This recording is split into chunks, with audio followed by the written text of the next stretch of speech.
that was put in place by the governors to audit the pending bills, and it has declared that to be unconstitutional. It's a usurpation of the constitutional duties of the Attorney General. And even as that continues apace, we have the county's bill increasing by 11 billion shillings in near to June, and this is the pending bills, which rose by 11.74 billion shillings, sinking the private sector deeper into cash flow wars. This is data from the Control of Budget showing that pending bills hit 164.76 billion shillings in the year to June compared to 153.02 billion in the period ending June 2022. And we're raising questions regarding the pending bills as it stands right now. There is preferential treatment also on the payment of these bills, and it is who you know. And will you also be forking 10% of what you need to be paid for?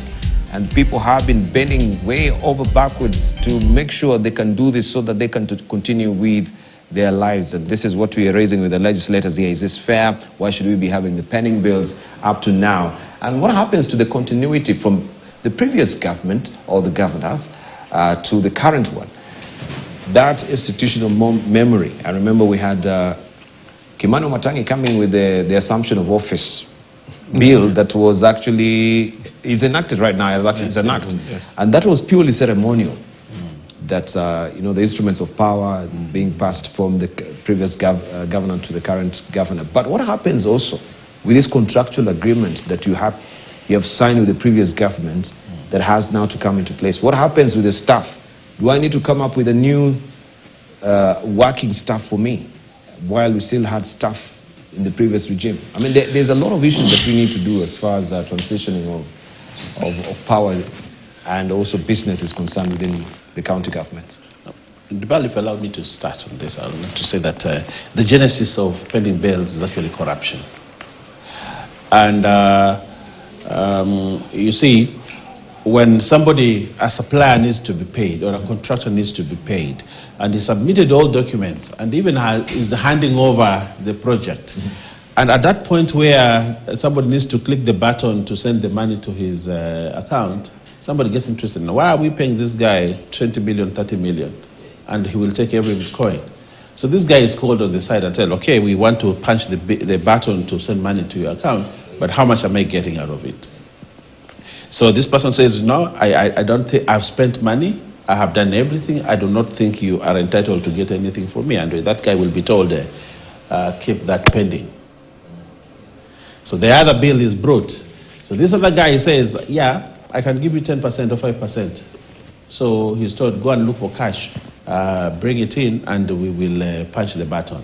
This guy will go and bring cash, and he's paid. But all those people that by that system, their bills are kept pending. Therefore, you have a piling up of pending bills. Now, these pending bills are because somebody refused to pay something. That is one. Two, pending bills also comes from the fact that exchequer releases are late. And when they are late, it means, therefore, they're late and not enough. So if the money comes, it is little, there'll be competition. When the resources are scarce, there'll be competition on who gets paid for what. So you have 10 billion has been brought, but you see the contractors or this county government 15, 20 billion. So now someone needs to make a decision who gets paid and who does not get paid. And the more exchequer releases are late and little, corruption will come in, because the decision to pay A and not B will be made on the basis of what has he given. And therefore, on that basis, then you have more and more pending bills. So pending bills are bad for this country, and we need to find a way to stop it. And the way to stop it, one, is to ensure whoever is paid supplies first gets paid first. The one first in, first out. Two, exchequer releases must be done on time, such that there is enough money. When you have more money in the counties, like what the president did, the president decided we are going to send in all the money to counties. Right now, I do not know why we should even have a problem of pending bills rising, because money has been disbursed. Money has been disbursed and it is there. But a governor will sit there and decide, so how do I pay you? What am I getting out of it? You know, so a decision is made to pay this person or not to pay on the basis of how much money this person gives. By now, pending bills should be even a quarter of the original, because counties actually struggling to spend the money. If we go to counties, they have 10 billion, 30 billion is there in their accounts. But they are struggling to pay because somebody is asking that before you make that payment, as governor, I want to see who you are paying. Refer that person to me. I want to make that decision to pay myself on the basis of how much money that person will make. Now, I want to ask EACC, they need to interrogate the reasons why they are pending bills. You know, ASCC will go and interrogate on the basis of whether work was done or what. Why is there this pending bill? This person supplied, money was brought at this particular time. There has been money in the account of the county government or the national government department. How come this person was not paid? And yet there was money when he brought in his invoice. Why wasn't he paid? He wasn't paid simply because he refused to part with something. Or he didn't have the money, he didn't refuse, but at that particular time, he didn't want to. And these guys want cash. Hey, you have 10 million, bring us 1 million in cash. This guy has actually to go to a bank, take a loan, you know, to come and give a bribe so that he's paid his 10 million. It is bad for business, and that is why many people are being auctioned. There are people who are committing suicide. I have a case in my constituency of a very vibrant young man who, I'm told, took some loan, borrowed money to supply to the county. That money has not been paid. He's been in distress, and the only thing he thought was just kill himself. The people who are losing their homes because of non-payment. I have friends who come to me and say, oh, and what can I do? You know, I have supplied, I took a loan from a bank. The interest is skyrocketing. I've not been paid. They now want to auction my car. They want to auction my house on the basis of pending bills. So I want to ask governors out there and people who are in charge, who are accounting officers, we will kill this country if we continue to have pending bills. It's the same thing where you have, you know, we have been pushing for this one government account thing, one government account. Put all the money in one government account. You have paracetamol, he has money has not spent, this one has not spent, but because the money is scattered, government has to go take a loan and actually take a loan on its own money because the money is not there. And the national debt keeps on increasing, but you check, like KPA probably has 10 billion in this bank or 100 billion in a bank. They're not spending, but the Minister of Water here does not have money to put a pipeline. So Minister of Water will go and take a loan to put the pipeline, 100 million loan, and yet KPA has money reserved here and they're not doing anything. It's the same money. And it is the same money. It's true. So we have been pushing on something called one government account so that all the money is there. If this county is not spending its money, it is there in the account, this county. But this county A requires to spend money. All this money is from the same government. It should spend money from that one government account to pay those debt so that we don't have this problem of government has money, the county of Nyamira, county of Kisii. County of Nyamira has money, but the county of Kisii does not have money. All the money has come, but it's in different account. But county of Nyamira will go do an overdraft to pay its employees, while county of Kisii has 100 million in its account. And all this money are government money.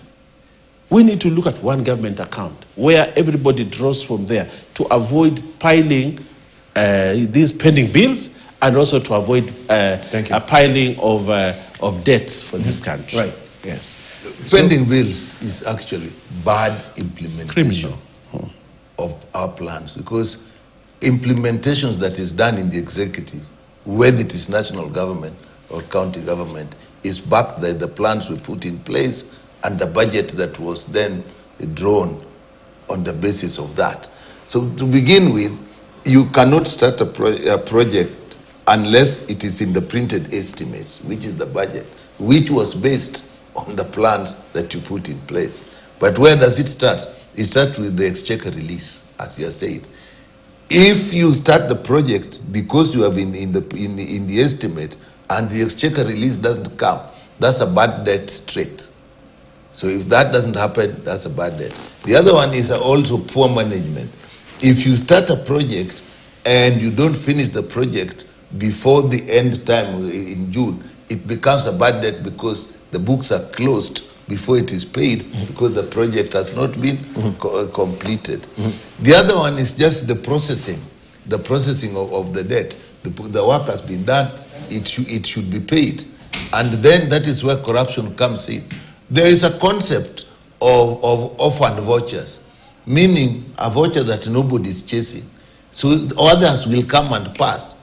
And the people are tipped to do that. Again, it's a bad management. And that's why he's saying maybe ECs should come in. Then there's a fourth one of just transition. People, when they're in either in offices or their PSS or their governors, they think that what the other government did is suspect, and therefore they don't want to pay. So they are calling for this to now be looked. These debts that I've received, government exists in perpetuity and continuity, and the person who takes over takes the responsibilities and the liabilities. Unless for corrupt purposes you are refusing to pay people who did the work before you. And so all these things is a line of bad management at every stage, which we should look at. Exchequer release must be there. Officers must start work in time, push the work to be done in time. It is paid before that. And when they are ready, pay them as the need. And when you take over, those debts are your debts. Pay them.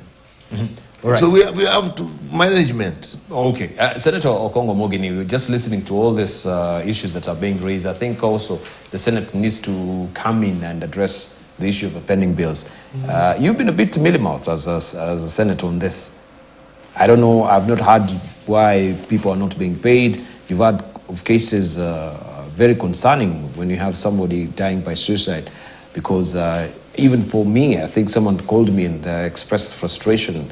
If he could, he was seeking help. He's got children abroad. He cannot actually, continue paying their fees. Yeah, he's thinking how he can relocate them back home, because the counties they're not owning up.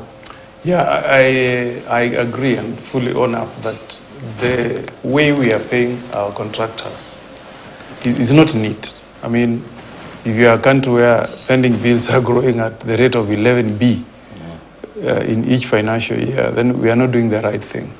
And I began by saying that I really hope there is now going to be order in the way we deal with our pending bills. Because what that High Court decision has done is just to re-emphasize the provisions of Article 229, that the only person who can audit books of a government entity, including counties, is the Auditor General. Yes. And is the only one who can come up with a report and say, maybe on this particular contract, no services were rendered, the project was not finalized. Then a governor can pick, from there. And I think they have also restated Article 174 on separation of powers and accountability. It should not be whimsical. It's not on the personal whims of the governor saying, this one I'm not going to pay. It should be, you should exercise power in a manner that is accountable to the people. If you are not paying, say, under Article 229, the Auditor General has advised me that this project was not done. Therefore, based on that report, I'm not able to pay.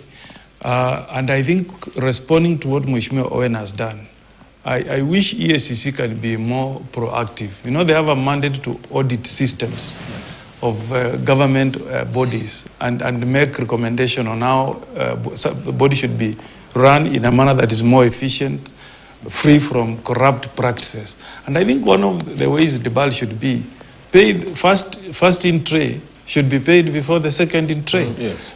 So that everybody who has gone through the processes, if it's a road, the engineer, if it's public works engineer, he has made a certification. This work has been done to my satisfaction as a professional. The invoice comes in, it's the first one. The other one should not come next week, and then it passes this one. That's a corrupt practice. I need to see a more interest on this from EACC, and I agree with you, maybe we should revisit the bill that was being sponsored by Senator Wamatangi and urge our brothers in National Assembly that if it lands in on your desk as members of National Assembly, support it, so that we have order. I think the assumption bills, it went through. It's an act right now. Yeah. No, there is the payment of... payment, yes. Payment of count bills act. Okay. Okay. I think it's still... I may not be correct on this, but I think it was being processed from the Senate. Okay. Then it comes to the National Assembly. If we're able to process that bill, then we put order. And we also urge our governors to respect this decision so that you pay bills that have no audit queries, you know, where all the processes have been followed to completion and certification made, then we can have order. And what Honorable Nyikala said, please spend on what you have planned, what is budgeted. Yes. Don't have projects that are not in your budget. Dibal. Budget, like I must commend national government this time around. Yes. Each county has received its dues, national revenue, up to the month of August. Yes. There is no money that is pending with exchequer for the share that is due to the counties. So it's for them now to ensure that anybody who was on the queue, who needed to be paid, suppliers of medicine, have had even media. If you have done some work for counties, now they have money. Yeah. They should pay you. They have a lot of yes, they have a lot of money now. They should pay you. And that should be the practice. Release money on time, and counties pay suppliers on time. We need to build this economy, the BAL. Once you have people doing business with counties, when those businesses grow, if you go to America, only about 3 million Americans are employed by the federal government. The rest are enterprises, business people. They are the ones who will create job opportunities for our people. How will that happen, Dibal, if you are leaving entrepreneurs to commit suicide like what I've heard from Howard Bay? Yes. Thank you. And I think time is up. It was a very interesting question as well from my director. It's when we're talking about these governors, the pool of money that you should be one account, yes. One government account. Yes. It's like a pool, yes. Isn't it? Yes. So why should we be putting it in a pool that we've worked so hard as a county? We have 100 million, we have it in a pool.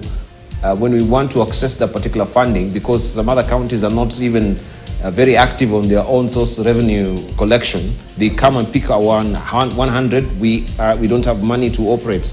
I mean, how does it really work out? Briefly, as we're winding up, because I know that is another big topic, but briefly. The one government account is on national government funds, not county. If county collects its money, it can do whatever it wants.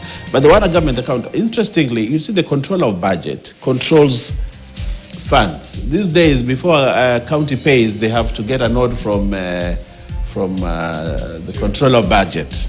Before it wasn't like that, you just pay. These days you have to get a nod from a controller of budget. Meaning, therefore, every payment within the country is controlled at one source. But the money is in different accounts. And yet this county cannot pay doctors. This one can pay. They have reserves, but doctors in one county go unpaid and they go on strike and Kenyans suffer. And yet, there's a lot of money that is lying somewhere else. So these days, what governors have done, I think that moratorium on taking loans is no longer there. So counties now are taking loans. They are actually taking overdrafts, counties. What does that mean? When a county starts taking overdraft. And yet, there's a lot of money lying in government, in a lot of ministries that is not being used. We are bringing in a new concept of one government account. It will sort out this mess this county can pay, this one cannot pay. Right, but we respect their own revenue. They can control their own revenue. Thank you. Dr. Nyikala, your parting shots. My parting shot is... Briefly. My parting shot is... Whatever politics is, we must realize they're the basic principles that actually, to a large extent, people who understand them most are professionals. And so once politics has made a decision, the matter should be left to the professionals to do it so that there's no interference. My feeling is a lot of interference politics once a decision has been made in the implementation, and it's bad for the country. Thank you. Okong'o Mogini. We are waiting to see if Chergai will be appearing before the National Dialogue Committee as well. I mean, I hope he's shining from Lodwar. I wish my colleague senators all the best in Senate Mashinani in Lodwar. Yes. I saw they received hearty welcome in Lodwar, and that's the way. It's a pity you're not there because of the NDC. Yeah, I'm at the National Dialogue. I won't be able to make it to Lodwar, but that's really a good step. I know they feel when the people of Lodwar see the Senate moving to Lodwar, doing the sittings there, doing public participation. The health laws were subjected to public participation in Lodwar. I think those are now the fruits of devolution that we are seeing as a country, and that's the way to go. That's the way to do it. Yeah. I want to thank you, gentlemen, for appearing today. Dr. Nyikalo as well. Thank you so much for appearing as well. The Senator, you know, I normally have here on Tuesday with Owen Bayer. So most of them also are in Turkana as well. I had to tell Nyikalo, you have to come back tomorrow. Yeah, so that we are not imbalanced. One of us didn't show up today.